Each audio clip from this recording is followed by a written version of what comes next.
ونسلم على رسوله الكريم أما بعد فأعوذ بالله من الشيطان الرجيم بسم الله الرحمن الرحيم ليس البر أن تولوا وجوهكم قبل المشرق والمغرب ولكن البر من آمن بالله واليوم الآخر والملائكة والكتاب والنبيين صدق اللہ مولانا العظیم۔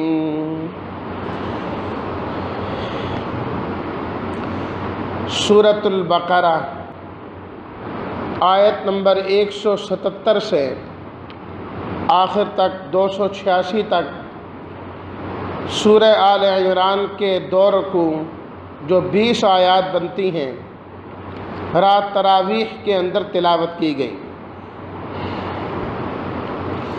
سورہ البقرہ کے اس حصے میں اللہ تعالیٰ نے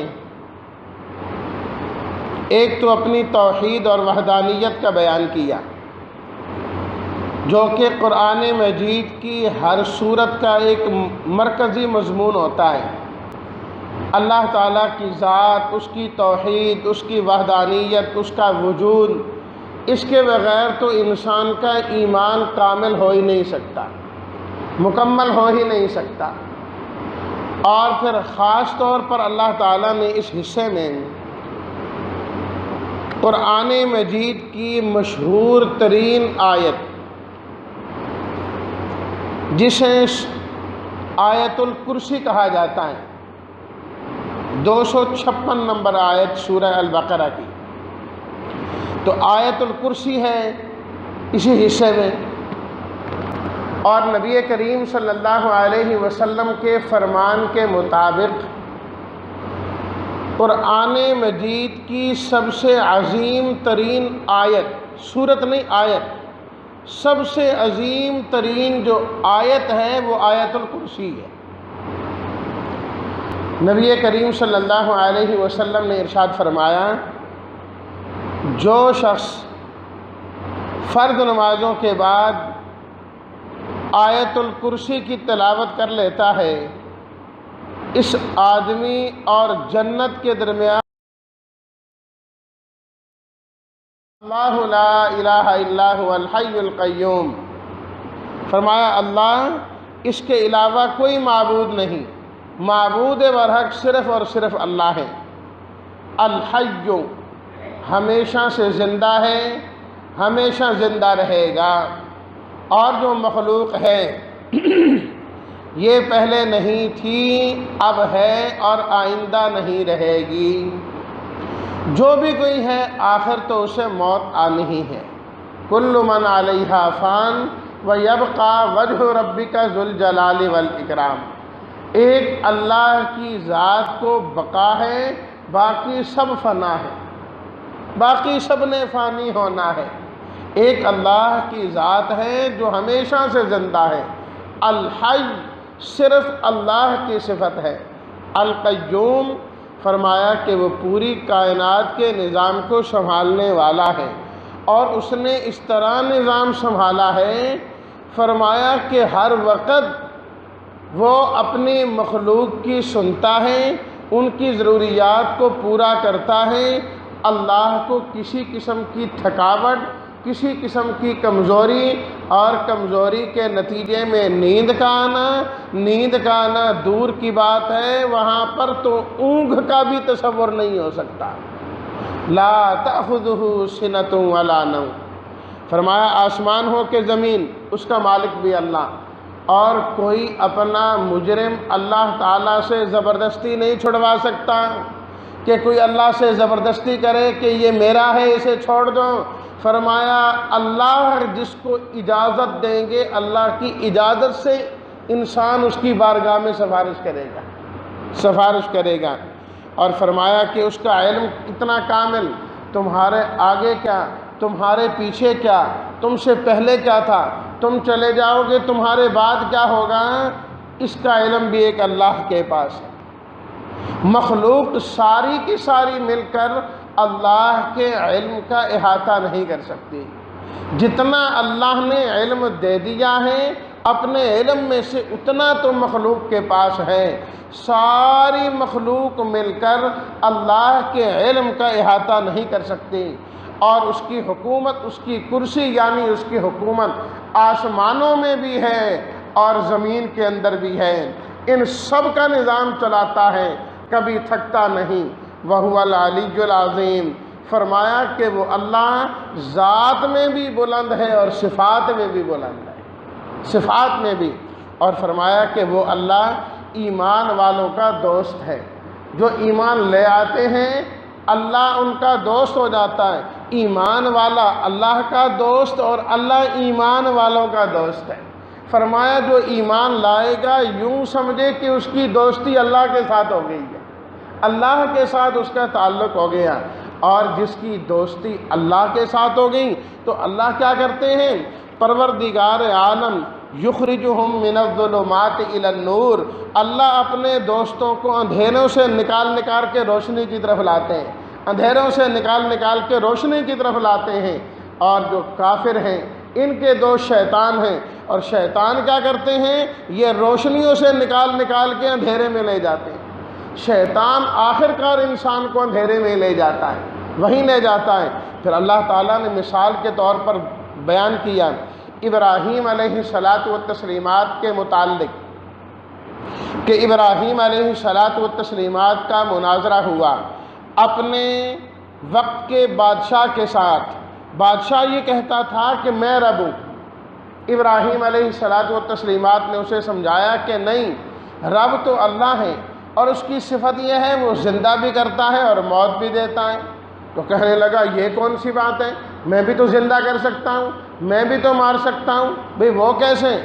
اس نے یہ کیا کہ جیل کے اندر ایک موت کی سزا کاٹ رہا تھا، قیدی تھا، سزائے موت کا، اسے چھڑا دیا، کہا دیکھو یہ مرنے والا تھا، میں نے اسے آزاد کر دیا، اور ایک آزاد آدمی کو پکڑ کے اس نے سولی پہ لٹکا دیا، مر گیا، کہا دیکھا میں بھی تو زندہ کرتا ہوں اور مارتا ہوں۔ ابراہیم علیہ الصلاۃ والتسلیمات سمجھ گئے کہ یہ بات نہیں سمجھتا۔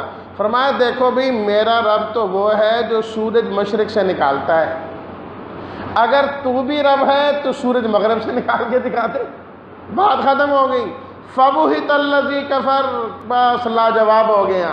فرمایا دیکھا شیطان نے کس طرح اپنے دوست کو اندھیرے میں رکھا، کس طرح پاگل بنایا اس نے کہ اپنے آپ کو انسان رب کہنے لگ گیا، صرف اس وجہ سے کہ ان آتاہ اللہ الملک، اللہ نے اسے حکومت عطا کی تھی۔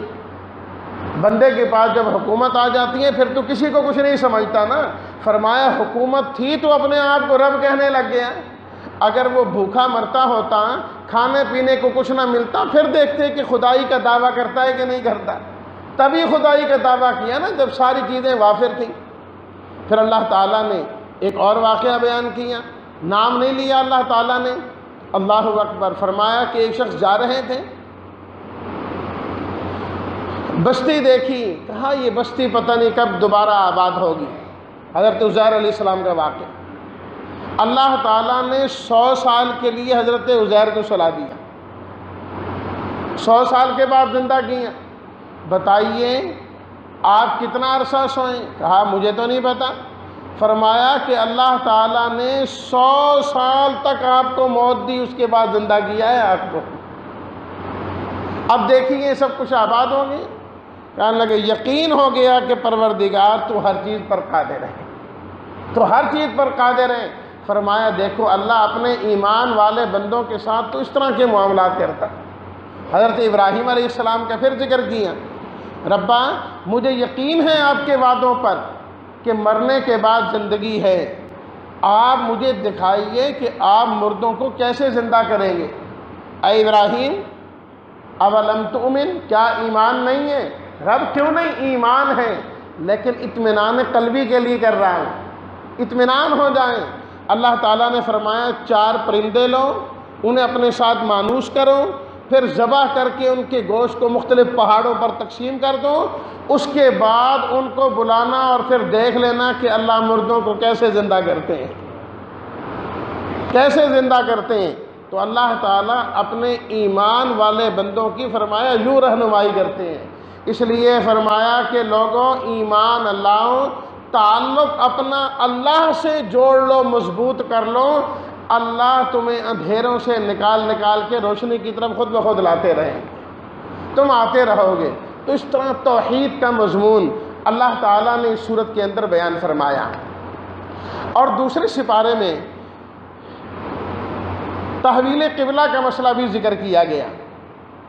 نبی کریم صلی اللہ علیہ وسلم جب ہجرت کر کے مدینہ منورہ تشریف لائے، 16-17 مہینے بیت المقدس کی طرف منہ کیا، اور اس کے بعد اللہ کے حکم سے بیت اللہ کی طرف منہ کر کے نماز پڑھنے لگے، تو اس پر وہ لوگ اعتراض کرنے لگے کہ دیکھو ان کو تو یہ بھی نہیں پتہ قبلہ کون سا ہے، کبھی منہ بیت اللہ کی طرف، کبھی بیت المقدس کی طرف، اور پھر دوبارہ بیت اللہ کی طرف، تو یہ کیا بات ہوئی؟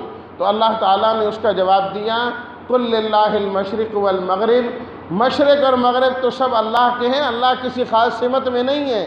بات یہ ہے کہ اللہ کا حکم دیکھا جاتا ہے، جدھر اللہ حکم دے دیں اسی طرف منہ کرنا جو ہے باعث ثواب اور اجر ہے۔ اور اس مسئلے کو انہوں نے بہت اچھالا، تو اللہ تعالیٰ نے فرمایا لَيْسَ الْبِرَّ أَن تُوَلُّوا وُجُوهَكُمْ قِبَلَ الْمَشْرِقِ وَالْمَغْرِبِ، یہ کوئی نیکی نہیں ہے کہ تم ان چیزوں میں پڑ جاؤ کہ منہ کدھر کرنا ہے، مشرق کو کرنا ہے کہ مغرب کو کرنا ہے، بیت اللہ کو کرنا ہے یا بیت المقدس کی طرف کرنا ہے۔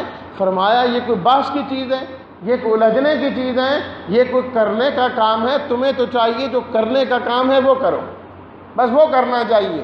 اور کرنے کے کام کیا ہیں؟ تفصیل کے ساتھ اللہ تعالیٰ نے بیان کیے 177 نمبر آیت میں کہ یہ نیکی کے کام ہے، یہ کام کرو، یہ کام کرو، یہ کام کرو، یہ کام کرو۔ اسی وجہ سے اس آیت کو آیت بر کہا جاتا ہے، وہ آیت جس کے اندر اللہ نے نیکیوں کی فہرست بیان کر دی ہے۔ وہ جو کرنے کے کام ہے وہ کرنے ہیں، وہ کون سے ہیں؟ من آمن باللہ والیوم الآخر، اللہ پر ایمان لانا ہے، قیامت پر ایمان لانا ہے، فرشتوں پر، کتابوں پر، نبیوں پر ایمان لانا ہے، اپنا مال دینا ہے رشتہ داروں کو، یتیموں کو، مسکینوں کو، مسافروں کو، مانگنے والوں کو، گردن چھڑانے کے لیے، نماز قائم کرنی ہے، زکوٰۃ ادا کرنی ہے، وعدوں کو پورا کرنا ہے، ہر حال میں صبر کرنا ہے۔ اولئک الذین صدقوا، جو لوگ یہ کام کر لیں گے وہ صحیح سچے لوگ ہیں۔ وہ آج اصطلاح استعمال کرتے ہیں نا، صادق امین، صادق امین۔ صادق کون ہوتا ہے؟ اللہ نے بتایا کہ صادق کون ہے، جو یہ کام کرے گا، جس کا عقیدہ ٹھیک ہوگا، جس کا عمل ٹھیک ہوگا، اور جس کے اخلاق ٹھیک ہوں گے۔ خلاصہ 3 چیزیں ہیں پوری آیت کا، ایمان ٹھیک، اعمال ٹھیک، اخلاق ٹھیک۔ 3 چیزیں مل جائیں تو انسان سچا اور متقی بن جاتا ہے۔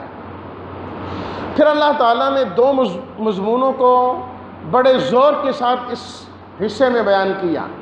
ایک مضمون ہے اللہ کے راستے میں جہاد کرنے کا۔ فرمایا وَقَاتِلُوا فِي سَبِيلِ اللَّهِ، تم اللہ کے راستے میں لڑو ان سے جو تم سے لڑتے ہیں۔ اس کا فائدہ یہ ہوگا کہ دنیا سے فتنہ اور فساد، ظلم، بربریت، یہ ساری چیزیں ختم ہو جائیں گی جب تم جہاد کرنے والے بن جاؤ۔ جہاد کرو گے اللہ اسے ختم کر دیں گے، اور تمہیں ڈرنے کی ضرورت نہیں کہ تم کہو کہ اگر لڑیں گے، جہاد کریں گے تو ہم مر جائیں گے۔ فرمایا پہلی بات تو یہ یاد رکھو، ان الذین آمنوا والذین ہاجروا وجاہدوا فی سبیل اللہ، جو ایمان لائیں، ہجرت کریں اور جہاد کریں، اولئک یرجون رحمت اللہ، یہ لوگ اللہ کی رحمت کو پانے والے بن جائیں، اللہ کی رحمت ان کو ملے گی۔ رہی بات موت کی، فرمایا کیا جو جہاد نہیں کرتے وہ مرتے نہیں ہیں؟ مرتے تو وہ بھی ہیں، موت تو ان کو بھی آ جاتی ہیں۔ فرمایا الم تر الی الذین خرجوا من دیارہم، دیکھو ان لوگوں کو، ہزاروں کی تعداد میں تھے، موت کے ڈر سے اپنا علاقہ چھوڑ کے بھاگے کہ ہم یہاں رہیں گے، مر جائیں گے۔ جو ہی وہ اس بستی سے نکلے تو اللہ نے فرمایا موتو، مر جاؤ۔ فرمایا ہزاروں لوگ وہیں کے وہیں مر گئے۔ موت سے کون بھاگ سکتا ہے؟ اس لیے جہاد سے اس لیے دور نہ ہو جاؤ کہ مر جاتے ہیں۔ حضرت خالد بن ولید رضی اللہ تعالیٰ عنہ کا جب آخری وقت تھا تو فرمایا لوگوں دیکھو مجھے، اگر جہاد میں موت ہوتی تو مجھے موت آ جاتی، میرے جسم کا کوئی حصہ ایسا نہیں جہاں پر تیر کا، تلوار کا، نیزے کا زخم نہ ہو، لیکن مجھے موت پھر بھی چارپائی پہ آ رہی ہے، پھر بھی چارپائی پہ آ رہی ہے۔ تو اللہ تعالیٰ فرماتے ہیں اس سے نہیں گھبرانا۔ پھر اللہ تعالیٰ نے طالوت و جالوت کا واقعہ بیان کیا، جس میں حضرت داؤد علیہ الصلاۃ والتسلیمات نے کفر کے لشکر کا جو سردار تھا جالوت، اسے قتل کیا۔ تو فرمایا حضرت داؤد نے جب ان کو قتل کیا تو اس قتل کی وجہ سے وہ فتنہ ختم ہو گیا، اور نتیجہ یہ ہوا کہ وَآتَاهُ اللَّهُ الْحِكْمَةَ وَعَلَّمَهُ مِمَّا يَشَاءُ، اللہ نے حضرت داؤد کو نبوت بھی عطا کر دی اور علم بھی عطا کر دیا۔ جو جہاد کرتے ہیں اللہ انہیں علم و حکمت عطا فرما دیتے ہیں اس جہاد کی برکت سے، اس جہاد کی برکت سے۔ اس لیے فرمایا اس سے کبھی نہیں گھبرانا۔ دوسرا مضمون انفاق فی سبیل اللہ، اللہ کے راستے میں خرچ کرنا ہے۔ فرمایا جو اللہ تمہیں رزق عطا فرمائے کبھی اس میں بخل نہیں کرنا۔ وَأَنفِقُوا فِي سَبِيلِ اللَّهِ وَلَا تُلْقُوا بِأَيْدِيكُمْ إِلَى التَّهْلُكَةِ، اگر تم نے خرچ کرنا چھوڑ دیا اپنے ہاتھوں تم اپنے آپ کو ہلاکت میں لے جاؤ گے، اور اگر خرچ کرو گے تو مَنْ ذَا الَّذِي يُقْرِضُ اللَّهَ قَرْضًا حَسَنًا، تم یوں سمجھنا کہ اللہ کو قرض دے رہے ہو، اور اللہ کو جو قرض دیتا ہے اللہ دگنا چگنا کر کے اسے واپس کرتا ہے۔ اس کی ایک مثال دی، فرمایا کہ جس طرح ایک آدمی ایک دانہ زمین کے اندر ڈالے اور پھر اس دانے سے جو ہے نا خوشہ نکلے، 7 بالیاں ہوں، ہر بالی میں 100 دانے ہوں، ایک دانے کی وجہ سے 700 دانے ہو گئے۔ فرمایا کہ جو اللہ کے راستے میں ایک خرچ کرے گا اللہ اس کے بدلے میں اسے 700 عطا فرما دیں گے۔ اور بات یہیں تک ختم نہیں، فرمایا کہ واللہ یضاعف لمن یشاء، اللہ جس کے لیے چاہیں گے اور بھی دگنا کرتے چلے جائیں گے، دگنا کرتے چلے جائیں گے۔ ہاں اتنی بات ہے ایمان والوں، جب تم خرچ کرو نا، جس پر خرچ کرتے ہو احسان نہ جتلایا کرو کہ میرا احسان ہے میں تمہیں دوں گا۔ تم نے احسان جتلایا تمہارا صدقہ ختم۔ لوگوں کو دکھلانا مقصد نہ ہو، دکھلاوا مقصد، انفاق ختم۔ اور جس کو دیا اس کو تم تکلیف پہنچاؤ، میرا فلاں کام کرو، نہیں ہو سکتا۔ اچھا میں تو تجھے یوں دیتا ہوں، فلاں موقع پر دیا تھا اور آج تو میرا کام نہیں کرتا، ایذا پہنچائیں۔ فرمایا تمہاری نیکی ضائع ہو گئی۔ اے ایمان والو اپنی نیکیوں کو ضائع نہ کیا کرو، خرچ کرو اللہ کے لیے۔ شیطان تمہیں ڈرائے گا تمہیں شیطان کہ تم خرچ کرو گے، یار تمہاری اپنی ضروریات نہیں پوری ہو رہی، بچوں کی فیس بھی دینی ہے، فلاں کام بھی کرنا ہے، دوائیاں بھی لانی ہیں، یہ کرنا ہے وہ کرنا ہے۔ فرمایا یہ شیطان تمہیں ڈراتا ہے، میں تم سے وعدہ کرتا ہوں تم خرچ کرو میں اپنا فضل تمہیں عطا فرما دوں گا۔ اور اللہ کا فضل جس پر ہو جائے اسے اور کیا چاہیے، اور کیا چاہیے۔ فرمایا خرچ کرنے سے مال بڑھتا ہے۔ سود کا ذکر کیا، فرمایا سود سے مال گھٹتا ہے۔ یمحق اللہ الربا ویربی الصدقات، اس لیے سود کا کام کبھی نہ کرنا، بظاہر تمہیں کتنا بڑھتا نظر کیوں نہ آئے، اللہ نے سود کو گھٹانا ہی گھٹانا ہے۔ نتیجہ اور انجام یہ ہوگا، آج آپ پوری دنیا پر نظر دوڑا لیں، معیشت دیکھ لیں، جو سود کا کرتے ہیں آج وہ رو رہے ہیں اور مان رہے ہیں اس بات کو کہ سود کی دلدل میں پھنس کر ہم تباہ و برباد ہوئے۔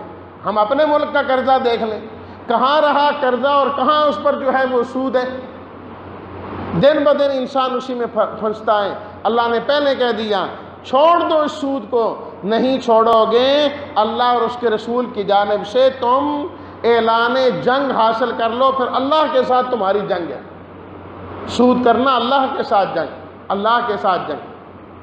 پھر اللہ تعالیٰ نے اسی صورت میں انتظامی چیزیں ذکر کی، فرمایا قتل ہو جائے، مقابلے میں قتل کر دیا جائے، اور وصیت کیا کرو اپنے مال کے بارے میں کہ کس کا دینا ہے کس کا نہیں دینا، قرض وغیرہ یہ ساری چیزیں جو ہے وہ بالکل واضح ہونی چاہیے۔ اسی طریقے سے شراب کے متعلق، جوئے کے متعلق ظاہری نفع نظر آتا ہے لیکن گناہ بہت بڑا ہے۔ یتیموں کے حقوق کا خیال کیا کرو۔ عورتوں کے متعلق ذکر کیا، فرمایا کہ وہ تمہاری بیویاں اور کھیتیاں ہیں، ان کے بھی حقوق ہیں، ان کے حقوق کو ادا کیا کرو۔ قسم کھا لو تو اس قسم کو پورا کیا کرو۔ طلاق کے متعلق تفصیلی احکامات ذکر کیے کہ کہاں رجوع ہو سکتا ہے اور کہاں نہیں ہو سکتا، اور پھر مائیں اپنے بچوں کو دودھ پلائیں 2 سال تک، یہ باپ کی ذمہ داری ہے، خرچہ سب اس نے اٹھانا ہے۔